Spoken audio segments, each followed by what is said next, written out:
dan mempersembahkan persembahan kepadanya, yaitu emas, kemayan, dan murah. Ayat 11, saudara. Perhatikan anak itu, mungkin Yesus sudah 6 bulan atau 1 tahun sudah waktu itu. Sama orang Majus ambil masa yang lama sampai di kota Bethlehem. Dan di sini mengatakan mereka sujud menyembah dia, menyembah Yesus. Dalam perkataan bahasa Yunani itu cukup jelas. They worship Him. Bukan mereka menyembah Maria. Kadang-kadang ada gambar itu yang kita lihat, gambar Ibu Maria, yang ada bayi Yesus. Jadi dibilang kalau orang Majus menyembah, mungkin Maria turut disembah. Tapi dalam firman Tuhan cukup jelaskan, hanya menyembah Yesus.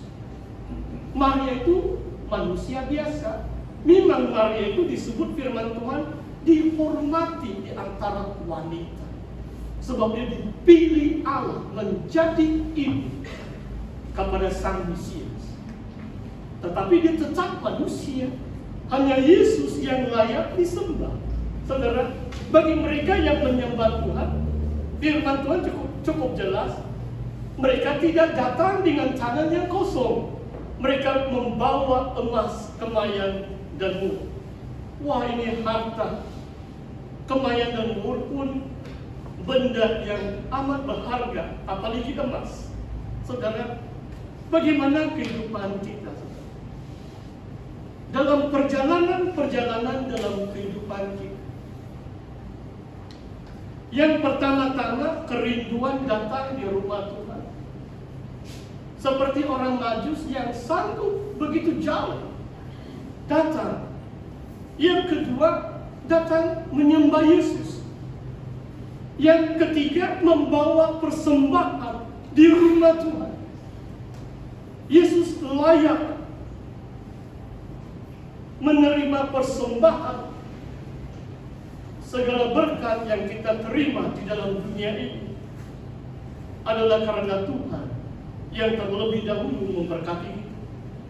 Kita hanya mengembalikan sebahagian berkat-berkat itu sebagai persembahan atau kurban persembahan kepada Tuhan. Saudara, perjalanan yang ketiga dan yang terakhir yang saya mau kongsikan dengan kita adalah perjalanan keluarga Yesus ke Mesir. Sebab ada niat yang jahat Raja Herodes. Dan malaikat Tuhan tampak kepada Yusuf dalam mimpi, ayat 13. Ambillah anak ini serta ibunya, larilah ke Mesir. Tinggallah di sana sampai aku berfirman kepadamu. Karena Herodes akan mencari anak itu untuk membunuh dia. Oh saudara, dalam keadaan yang waktu Yesus mungkin baru 6 bulan atau belum cukup 1 tahun, mereka terpaksa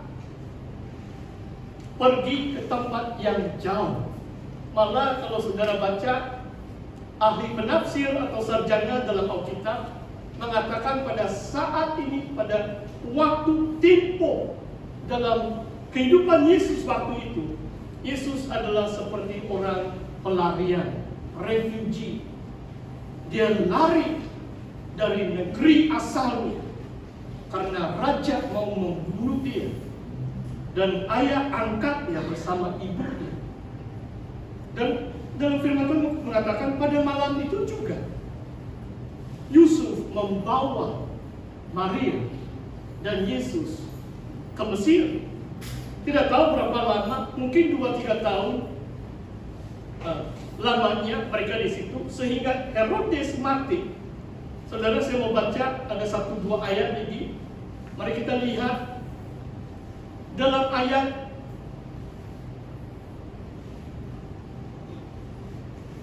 yang ke-20.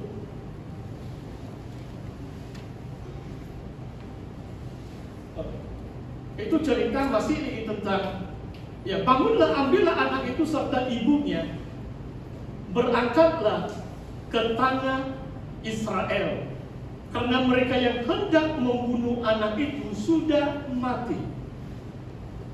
Lalu Yusuf pun bangunlah, diambilnya anak itu serta ibunya dan pergi ke tanah Israel.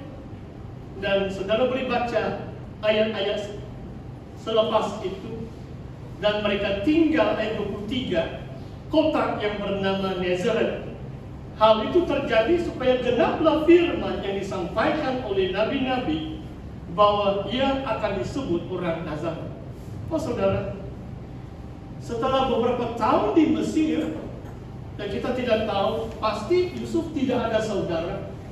Maksudnya dalam perjalanan kita di dunia ini, kita perlu iman itu. Tidak disebut Yusuf ada saudara di Mesir. Kalau saudara tahu peta dunia, Israel ke Mesir pun mungkin tidak tahu berapa minggu, 3-4 minggu atau 1-2 bulan. Jauh dari tanah Israel mereka lari ke Mesir. Seperti Yakub, bila dia tahu Yusuf sudah jadi macam perdana menteri di Mesir, mereka berangkat sekeluarga 72 orang dalam kitab Kejadian. Itu mengambil masa yang cukup lama. Dan sesudah Herodes meninggal dunia, Tuhan menyatakan kepada Yusuf, engkau kembalilah ke tanah Israel.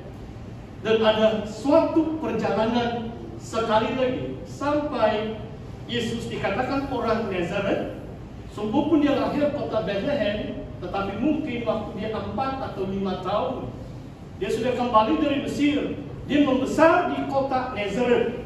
Apakah maksudnya dia disebut orang Nazaret? Ayat 23. Sebab dalam kitab Hakim-Hakim, orang Nazaret seperti Simpson atau Samson disuruh supaya tidak boleh gunting atau potong rambutnya.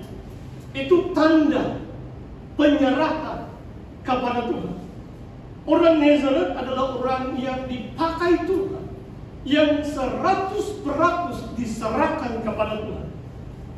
Dan saya percaya saudara, hari ini dalam Christmas yang bahagia ini, marilah kita memperbaharui iman kita.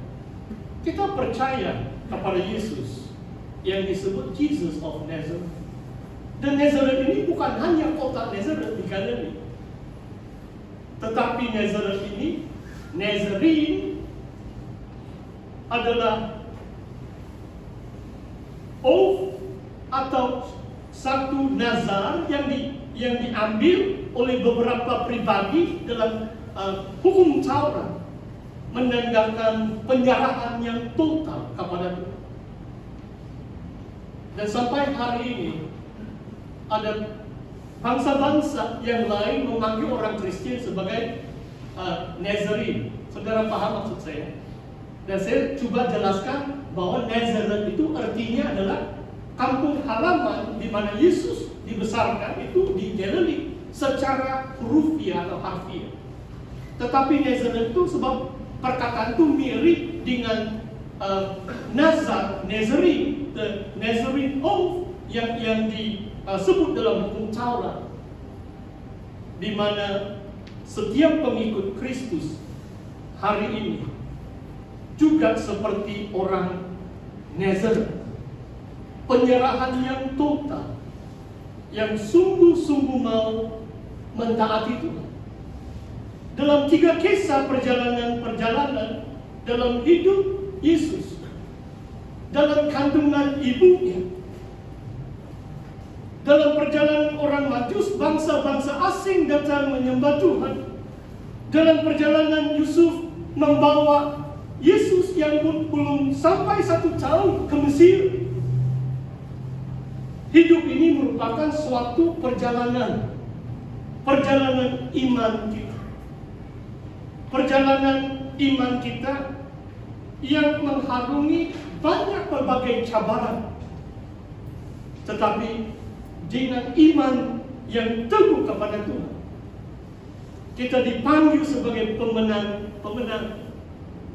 Kita dipanggil sebagai orang Nazaret, seperti Tuhan kita, Jesus of Nazareth, di mana penyerahan kita total kita mengasihi Tuhan dengan segenap hati, segenap jiwa, segenap akal budi, dan segenap kekuatan kita.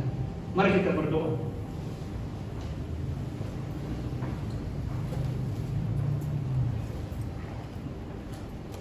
Mari kita renungkan firman Tuhan.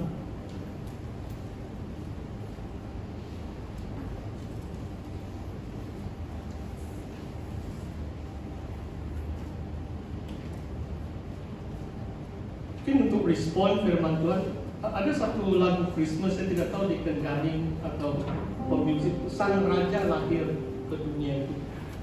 Kamu sudah berlatih kan? Saya beri pilihan di Kenganing, kamu pilihlah satu lagu kita nyanyi sebagai respon firman Tuhan. Boleh? Ya. Terima kasih.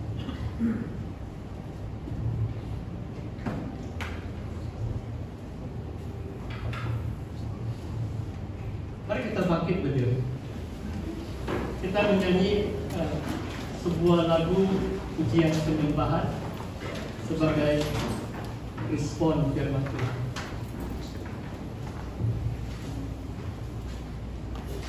Kita nyatakan bahwa Yesus adalah Kristus Tuhan, Dia adalah Juru Selamat dunia.